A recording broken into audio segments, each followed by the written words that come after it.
आपल्या इमारतींचा आपणच विकास करून तिप्पट घर मिळवा. आमदार स्नेहा दुबे पंडित यांनी आयोजित केलं भव्य मार्गदर्शन शिबिर.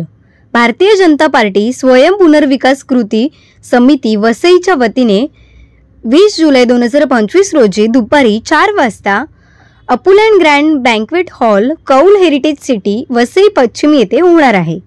स्वयं पुनर्विकासाचं प्रमुख शिल्पकार, महाराष्ट्र विधान परिषदेचे गटनेते, मुंबई बँकेचे अध्यक्ष आमदार प्रवीण दरेकर यांचे विशेष मार्गदर्शन लाभणार आहे. इमारतींच्या पुनर्विकासामध्ये बिल्डरकडून होणारी फसवणूक टाळण्यासाठी वसईच्या आमदार स्नेहा दुबे पंडित यांनी भव्य शिबिर आयोजित केले असून या शिबिरात तुमच्या घराच्या जागेवर तिप्पट मोठं घर मिळू शकतं. या आश्वासक संकल्पनेवर आधारित या शिबिरात सहकारी गृहनिर्माण संस्थांनी स्वतःचं त्यांच्या इमारतींच्या स्वयं पुनर्विकासासाठी नेमके काय करावे लागणार, त्यासाठी कोणत्या गोष्टी लक्षात घ्याव्या लागतील, कायदेशीर प्रक्रिया काय आहे, आर्थिक मदत कशी उपलब्ध करता येईल याबद्दल सखोल मार्गदर्शन केले जाणार आहे. या शिबिरासाठी पालघर लोकसभा खासदार हेमंत सावरा, नालासोपारा विधानसभा आमदार राजन नाईक, वसई विरार शहर महानगरपालिका आयुक्त तथा प्रशासक मनोज सूर्यवंशी, उपविभागीय अधिकारी महसूल शेखर घाडगे, तहसीलदार वसई अविनाश कोष्टी, सहकारी संस्था पालघर जिल्हा उपनिबंधक शिरीष कुलकर्णी, सहकारी संस्था वसई उपनिबंधक अमर शिंदे, दी ठाणे जिल्हा हाऊसिंग लिमिटेड अध्यक्ष सीताराम राणे, दी ठाणे जिल्हा मध्यवर्ती बँक कार्यकारी अधिकारी श्रीकांत पठारे, भाजपा जिल्हा अध्यक्ष प्रज्ञा पाटील यांची प्रमुख उपस्थिती लाभणार आहे. ब्युरो रिपोर्ट, सिंधू प्रभात, वसई.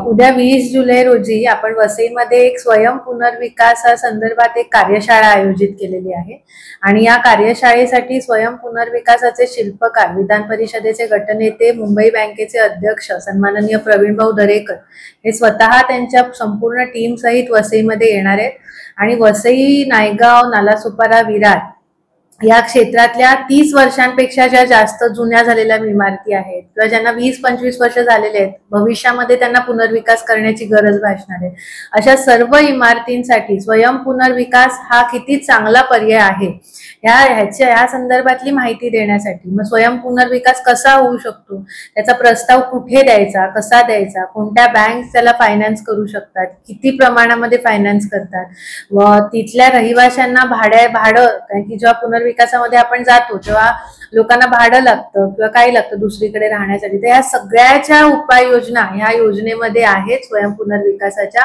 आपल्या आत्ताच्या राहत्या घरापेक्षा 3 पट मोठं घर हे या स्वयं पुनर्विकासामधनं आपल्याला मिळू शकतं. तर या सगळ्या गोष्टींबाबत एकदम विस्तृत मार्गदर्शन करण्यासाठी स्वतः सन्माननीय प्रवीण भाऊ येणार आहेत आणि माझी तुमच्या निमित्ताने समस्त वसई, नालासोपारा, नायगाव, विरार इथल्या लोकांना, इथल्या नागरिकांना विनंती आहे की या मार्गदर्शनाला जास्तीत जास्त संख्येने उपस्थित राहा आणि आपल्या स्वतःच्या घराचा पुनर्विकास आपण स्वतः करू शकतो. आपल्याला दुसऱ्यावर कोणावरही अवलंबून राहण्याची गरज नाही. तो कसा करू शकतो त्या संदर्भातली माहिती आपण सगळेजण घेऊया आणि नवीन विकासाच्या मार्गावर आपण सर्वजण एकत्र वाटचाल करूया अशी मी सगळ्यांना विनंती करते.